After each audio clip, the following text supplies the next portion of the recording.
Planned Parenthood has released its annual report for the 2019-2020 fiscal year. It provides a look at how the nation's largest abortion provider is doing amid the coronavirus pandemic.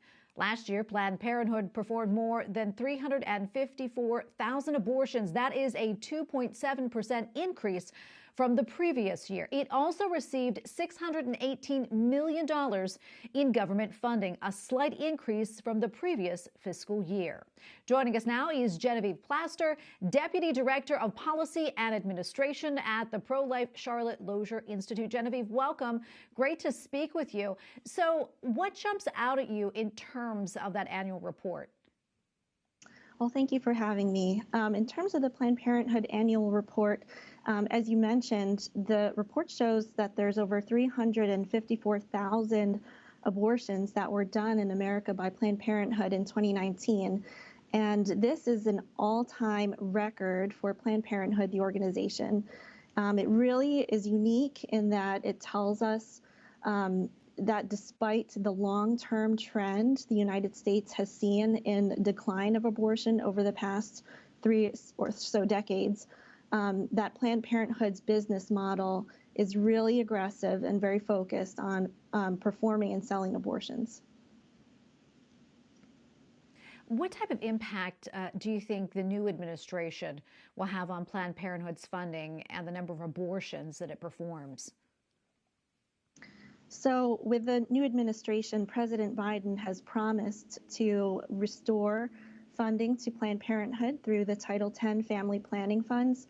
And essentially that money has in previous years prior to President Trump's administration has been about $60 million of Planned Parenthood's revenue.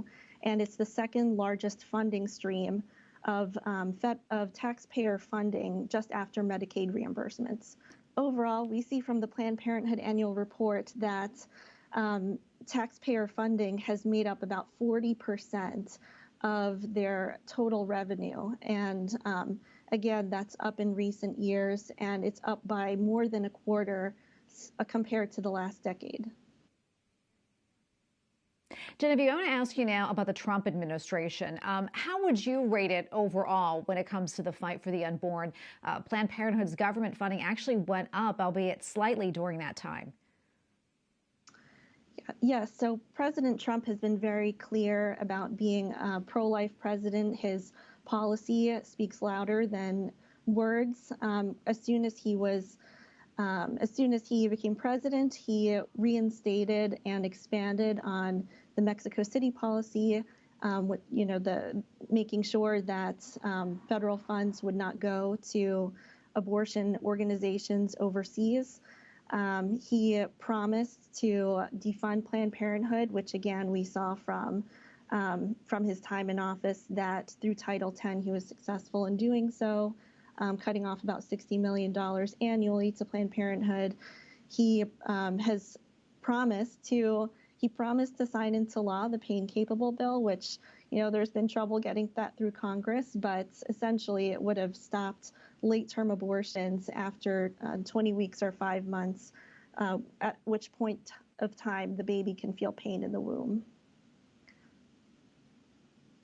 Well, Genevieve, thank you so much for coming on. We really appreciate your analysis. Genevieve Plaster, Deputy Director of Policy and Administration at the Pro-Life Charlotte Lozier Institute. Thanks again.